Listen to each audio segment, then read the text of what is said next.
let us see what we mean by overwriting uh, the values from USBT underscore C and USBX underscore C.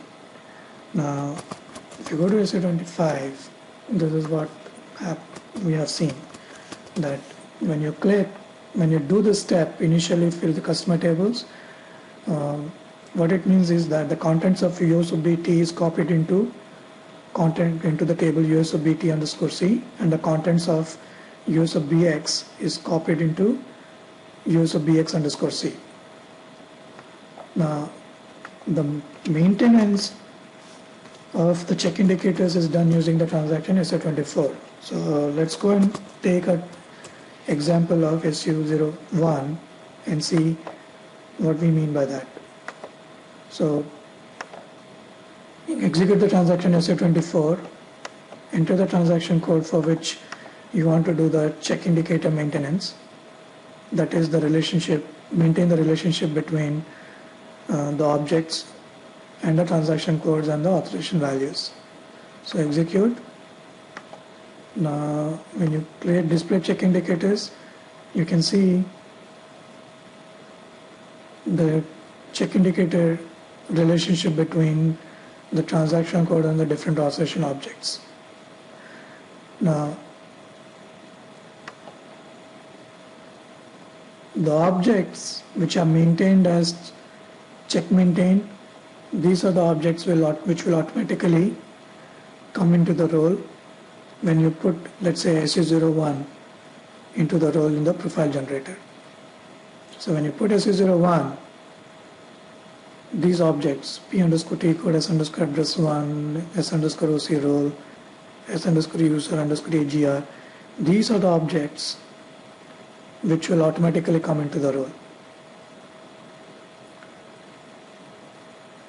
Now, the objects which are checked, these objects are needed on need basis. Like if a user executes a transaction code, executes SU01, and for some reason some of these objects are needed, then the system is going to check for these objects, but they may not be in the role, so the user will end up getting authorization errors. So you have to get these objects into the role also, and that is what we are going to see. So, and when you click on, let's say, field values, display field values, you can see these are the values for each object which will automatically default into the role. Now in this case, let's say when address S underscore address 1 comes into the role, when you put SU01, it will be, the address S underscore address will be in green status because it has got two fields, and for both the fields the values are maintained. And for example, S underscore user underscore AUT, it has also got two fields, but the auth object field has not been maintained. There's no value for it, so you have to maintain that value. So that will be in yellow color. Now let's go and modify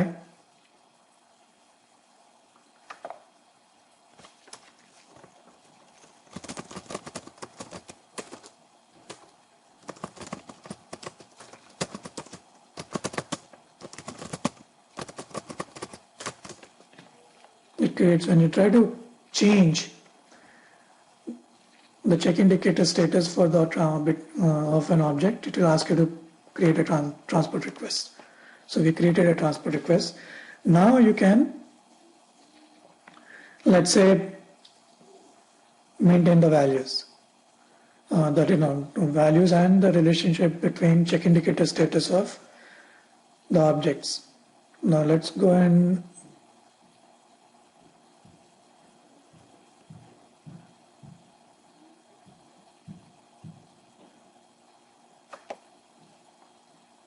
maintain the check indicator for S underscore trans PRT from check to check maintain.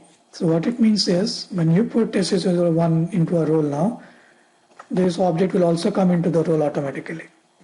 Now, the changes that you make now are stored in USOBX underscore C and USOBT underscore C.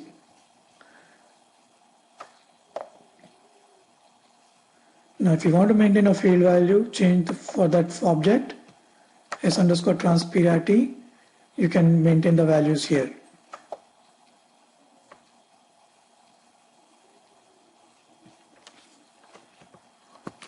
So you can specify the values. So these changes are stored in USOBX underscore C. So save the values. Now, if you want to find out what were the original settings, check indicator settings, and you can also click on SAP defaults and it will tell you what was the original setting for each object. So for example, the original settings for STransprt was check and we made it check maintain. Now let's say I go to SU25. Now whatever changes you made in SU24 so far, they have been made into the table USOBX underscore C and USOBT underscore C. Now when I go to SU25 and do this step again, now again this has to be done only when after the system is installed originally. After this step is first executed, you should never execute the step again, because you'll see why. Let's assume somebody had done this step before and made changes to in SU24. Now you go and do this step again. Now we'll see what happens. So after this step, we'll go back to SU24 and look at the transaction SU01 again and see what is the impact of executing this step. So the step is complete. So let's go and check in SU24.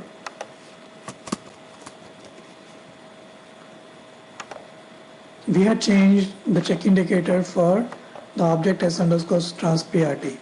Now if you look, it is again reset back to check.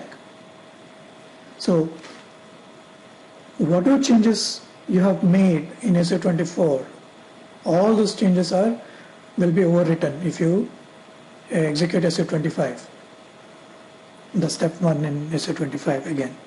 So that step, that is the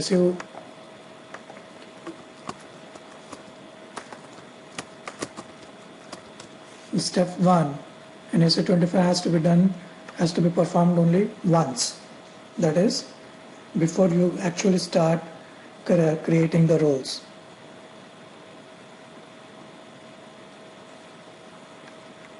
Now let us see what these two tables contain, USOBT and USOBX. So if you go to SU16 and let's say, let's go to SU11, because that would be SU11. Say USOBT. Let's see what this contains. This should contain the relationship between the objects and the transaction codes. So relationship between the transaction and the object. So let's go and check one transaction code. For example, okay, let's say SU01. So these are the objects, these are the transaction codes, and these are the objects. And these are the objects which contain, which are check maintained in SU24. If you really look, let's open up another session. And if you go to SU24, SU01, and see the object check indicators. You see PT code S address 1,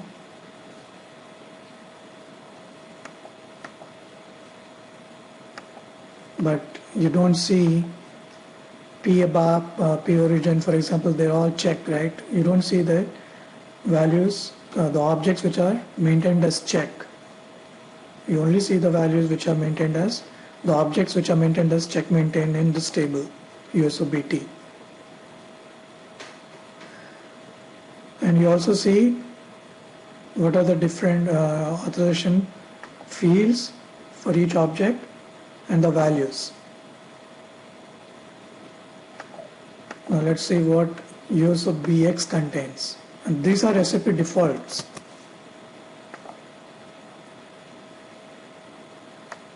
This is a check table for USOBT. So let's go in S01.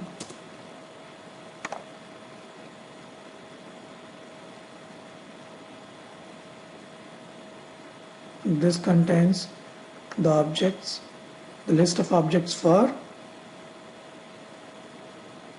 meaning all objects, irrespective of whether they're check maintained or under check or any other status. You will see all the objects in this table USOBX.